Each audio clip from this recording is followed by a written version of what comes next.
Today, we're talking about a British cultural icon, Greggs. Yes, the land of tea, the royal family, and football hooligans also has one of the most beloved bakery chains in the world. Let's break it down. Let's talk about Greggs.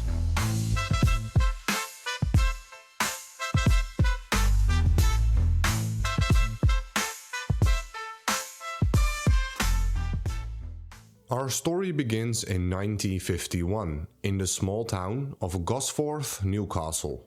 The founder, Mr. Greggs, started delivering by pushbike fresh eggs and yeast to the families of a small town. 10 years later, he chained up his bike and opened Greggs of Gosforth in the high street, baking and selling bread and treats. There's still a Greggs there today. He wasn't looking to build an empire of bakery chains or disrupt any industry. He just wanted to bake amazing bread and doing what he loved to do. As the years passed, his son Ian took over the business and saw something bigger. He expanded Greggs from a humble bakery into a chain of shops that fed people on the go. By the 1980s, there were 250 Greggs stores. By the 1990s, after acquiring Baker's Oven, that number had grown to over 500 stores. Today, Greggs has over 2,500 locations. Like I said earlier, more than McDonald's and Starbucks combined in the UK. In London alone, there are over 40 different Greggs locations. And when I went to London a few weeks ago and I looked at Google Maps, I saw over 14 different Greggs locations within a 2-kilometer radius. Not bad for a bakery chain that started in a small town. But how did they go from selling loaves of bread to becoming a staple of British fast food? Greggs figured out something fundamental early on. People don't just want food, they want 1. Convenience, 2. Affordable, and 3. Good tasting food. So they pivoted from just selling bread to offering a grab-and-go menu that worked for everyone. Sausage rolls, pasties, sandwiches, coffee, quick, cheap and delicious. Totally focused on what the average hard-working people of England wanted. And it was a total hit. Here's a fun fact. Greggs sells more coffee in the UK than Starbucks. Let that sink in for a second. In 2023, they sold over 2.6 billion units of sandwiches and sweet treats. The best-selling item of all time is their so-called sausage roll, which I had to try when I went to London, of course. Greggs sells close to 2 million sausage rolls a week and serve more than 6 million customers a week. Their secret sauce lies in their locations. They don't hide away in food courts or rely on drive-thrus. You'll find Greggs on every busy high street, near train stations and in shopping centers, wherever people need a quick bite. And they have just kept going. Longer opening hours, home delivery via Uber Eats and Just Eat, and even new menu items like pizza and fried chicken. They have made sure that they stay relevant and try new things. So what makes Greggs stand out from its competition? We believe it comes down to 2 things that make Greggs very hard to beat. 1, they're cheap. Like, very cheap. Greggs is one of the most affordable fast food chains in the UK. When times are tough, people still need to eat. And they'll choose the most budget-friendly option. That's why Greggs does well in both good and bad economies. 2, they understand British culture. Greggs isn't just any fast food chain like McDonald's or Starbucks. To many, they're a national symbol. And their marketing taps into this brilliantly. And this is reflected in their brand loyalty. According to a Statista survey, Greggs is the UK's favorite fast food chain with a close to 80% approval rating. For comparison, McDonald's has only close to 60%. Now let's talk about the numbers. How well is Greggs actually doing financially? Because all of this doesn't matter if they don't make money.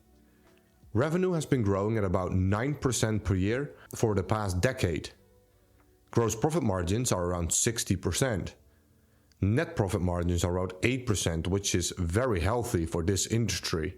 Return on invested capital is a very impressive 21%. And the best thing of all, Greggs has no debt. Of course, this can change after the recording this episode, but management appears to be, well, not the biggest fan of taking on debt to fund growth. And right now, Greggs is trading at a lower PE ratio than usual, around 15 at the time of this recording, which does appear reasonably cheap. EV to EBIT is as well trading at just 12.5. But even the best companies have risks, and Greggs isn't bulletproof either. One of the main risks we see is that they're running out of room to grow. With over 2,500 stores, they're nearing saturation in the UK. They're aiming for 3,000, but after that, what's next? Perhaps international expansion? That hasn't worked out too well for them in the past, especially since they're so focused on British culture. Another risk are changing health trends. Let's be real, Greggs isn't exactly a healthy food chain. The vegan sausage roll was a huge win, but can they keep adapting to shifting diets and preferences? So far, they have been able to do so, but who knows? So what are our thoughts on Greggs? First, let's discuss our red flags or things we don't like about it, and then we'll switch over to the green flags. The first red flag is this. Greggs appears to be running into a growth ceiling like I just mentioned, which raises the question, if you can't grow internationally or domestically, how are you going to increase revenue and profits? If you're going to raise prices too much, you'll lose part of what makes Greggs so attractive. Number 2, the dependence on foot traffic. More people are shopping online and this will only grow, which means fewer visits to the high streets, impacting sales. Future work from home trends could further impact locations reliant on office workers and commuters. And I don't know if Greggs is the perfect company for delivering food at home, but that's just personal preferences, I guess, and anecdotal evidence. Lastly, competitive pressure from the likes of McDonald's, Starbucks and other chains, but also supermarkets. Supermarkets like Tesco and Sainsbury are improving their ready-to-eat meal selections, and they also offer alternative, cheap, convenient options. Then are green flags. Greggs has a very strong brand in the UK. They are cost leader in this market, being the cheapest chain in the UK, and this makes them pretty resilient to inflation and economic downturns. They also have a very efficient business model.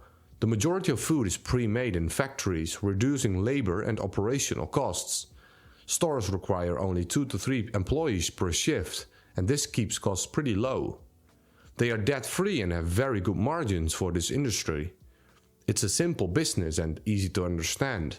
And the CEO has close to 35 times her base salary in stock, so enough skin in the game as well. So there is a lot to like about Greggs. If you want our thoughts, the entire fundamental analysis with all the ins and outs of Greggs, head on over to thedutchinvestors.com.